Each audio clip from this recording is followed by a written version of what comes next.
Shalom Bapak Ibu, selamat pagi. Untuk mengawali kegiatan kita hari ini, mari kita membaca dan merenungkan sebagian dari firman Allah. Bacaan Alkitab kita hari ini terambil dari Yehezkiel 11 ayat 1 sampai dengan 13. Sebelum kita membaca firman Tuhan, biarkan Alkitab kita tetap terbuka dan mari kita berdoa. Ya Allah Bapa yang bertata di kerajaan surga, terima kasih Bapa, Engkau memberikan kami hari ini kesempatan untuk memulai kegiatannya Bapa. Tetapi sebelum kami melakukan kegiatan rutin sehari-hari, kami akan membaca dan merenungkan sebagian dari firman-Mu Bapa. Kiranya Engkau membimbing kami di dalam firman yang akan kami baca dan renungkan. Amin. Firman kita hari ini terambil dari Yehezkiel 11 ayat 1 sampai dengan 13 yang berkata demikian. Lalu roh itu mengangkat aku dan membawa aku ke pintu gerbang timur dari rumah Tuhan.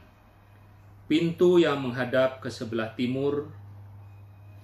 Lihat, di dalam pintu gerbang itu ada 25 orang. Di antara mereka kulihat Yaasanya bin Asyur dan Pelasa bin Benaya, yaitu pemimpin-pemimpin bangsa.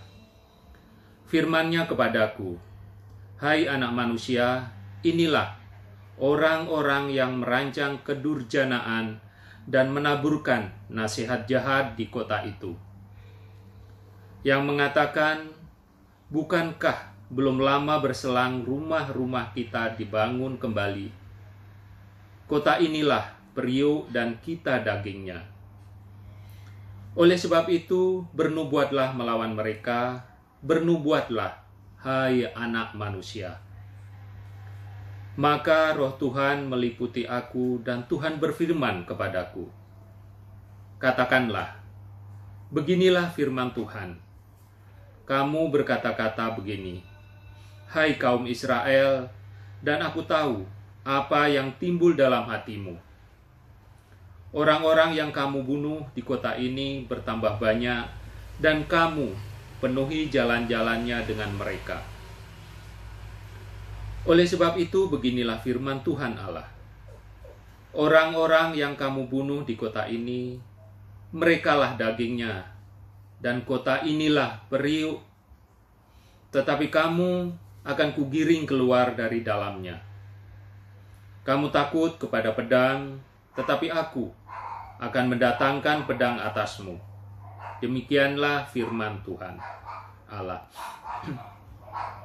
Aku akan menggiring kamu keluar dari dalamnya dan menyerahkan kamu di tangan orang-orang asing dan menjatuhkan hukuman-hukuman kepadamu. Kamu akan berebahan karena pedang di tanah Israel. Aku akan menghukum kamu, dan kamu akan mengetahui bahwa akulah Tuhan. Kota ini tidak akan menjadi periuk bagimu, ataupun kamu seakan-akan daging di dalamnya. Di tanah Israel, aku akan menghukum kamu. Dan kamu akan mengetahui bahwa akulah Tuhan.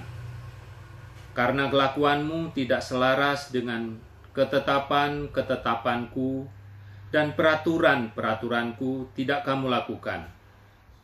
Bahkan engkau melakukan peraturan-peraturan bangsa-bangsa yang di sekitarmu. Maka sedang aku bernubuat, matilah Pelasa bin Benaya. Lalu aku sujud dan berseru dengan suara nyaring, kataku, aduh Tuhan Allah, apakah engkau menghabiskan sisa Israel. Demikianlah pembacaan Alkitab kita pagi ini. Berbahagialah orang-orang yang mendengarkan dan melakukannya. Haleluya. Bapak Ibu jemaat yang terkasih di dalam Tuhan Yesus, ketika kita merayakan bertambahnya usia, pasti itu selalu ada harapan baru. Itu terjadi dalam hidup seseorang ketika menjalani hari-hari baru di pertambahan usianya. Kalau gereja, khususnya GPIB yang berulang tahun, maka apa yang menjadi harapan di tahun ke-72 pelayanannya? Kalau GPIB ingin terus memperbaharui tatanannya, maka pertanyaannya adalah, untuk apa hal itu dilakukan? Untuk menjawab pertanyaan tersebut, maka GPIB perlu belajar dari pesan Yehezkiel kepada umat Allah di pembuangan. Yehezkiel menguraikan beberapa kondisi dari umat yang dikembalikan ke tanah pemberian Allah. Umat ini tidak hidup terpisah dari anggota masyarakat yang lainnya. Namun demikian, mereka tidak boleh bertingkah laku mengikuti gaya hidup masyarakat yang merupakan menjadi kekejian bagi Allah. Oleh karena itu, Allah memberi semangat mereka yang baru dan hati untuk mampu merespon maksud dan kehendak Allah.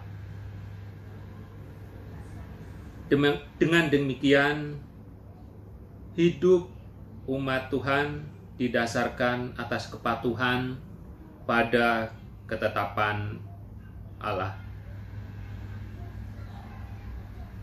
Pesan Yehezkiel ini mengingatkan bahwa pembaharuan tatanan gereja tidak boleh bertujuan memisahkan atau menciptakan jarak antara jemaat dan masyarakat yang ada di sekitarnya.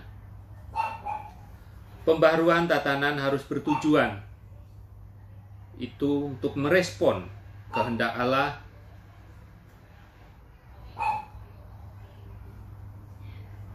dalam konteks hal ini, yaitu dalam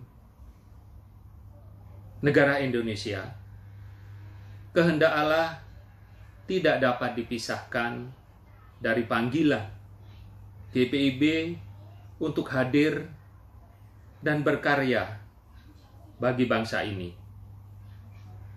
Karena itu, di usia yang ke-72 tahun, semua tatanan GPIB tidak boleh menciptakan gereja yang hanya eksklusif,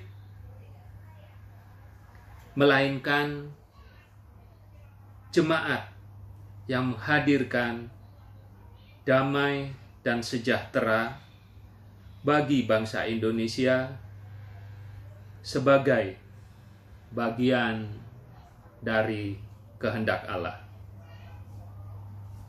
Kiranya firman Tuhan kita pagi ini bisa menjadi terang di dalam kehidupan kita ke depan. Amin.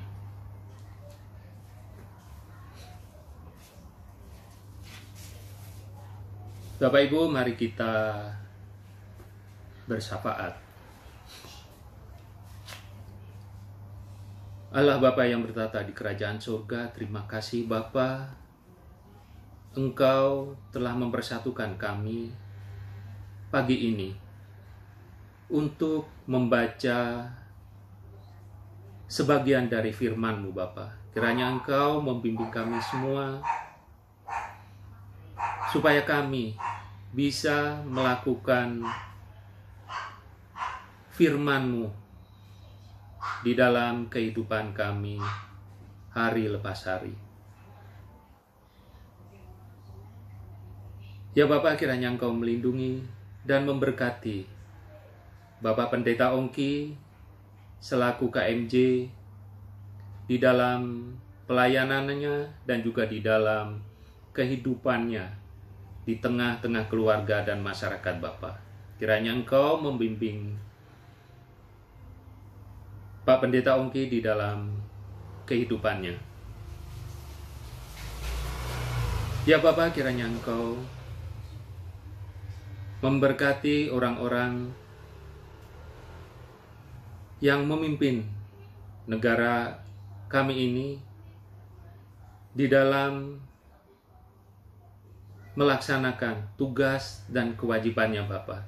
Kiranya Engkau membimbing mereka di dalam kehidupan, di dalam melaksanakan tugasnya Bapa.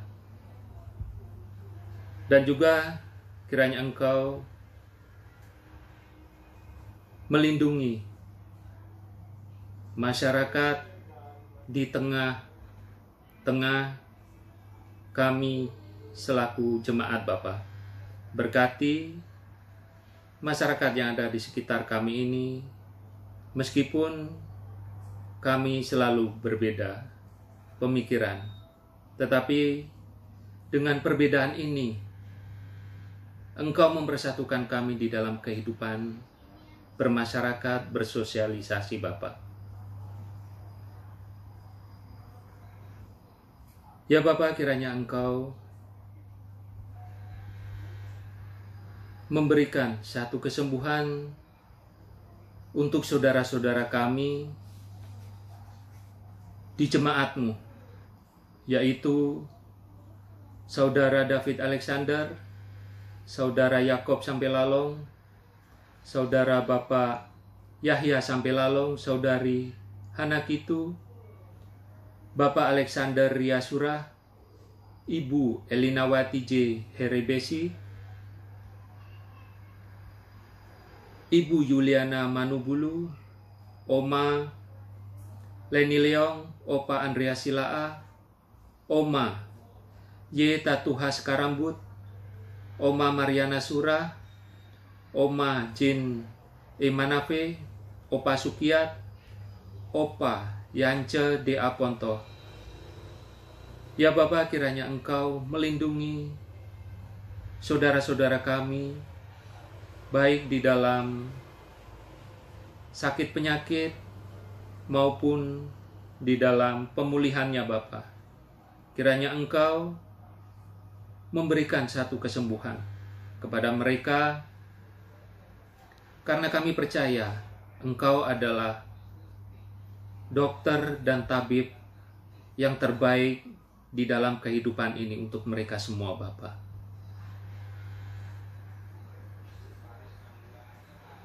Ya Bapa, kami serahkan kehidupan saudara-saudara kami hanya ke dalam tangan-Mu Bapa. Bapa, di atas semuanya itu ampunilah segala dosa dan perbuatan kami yang melawan kehendak-Mu di sorga.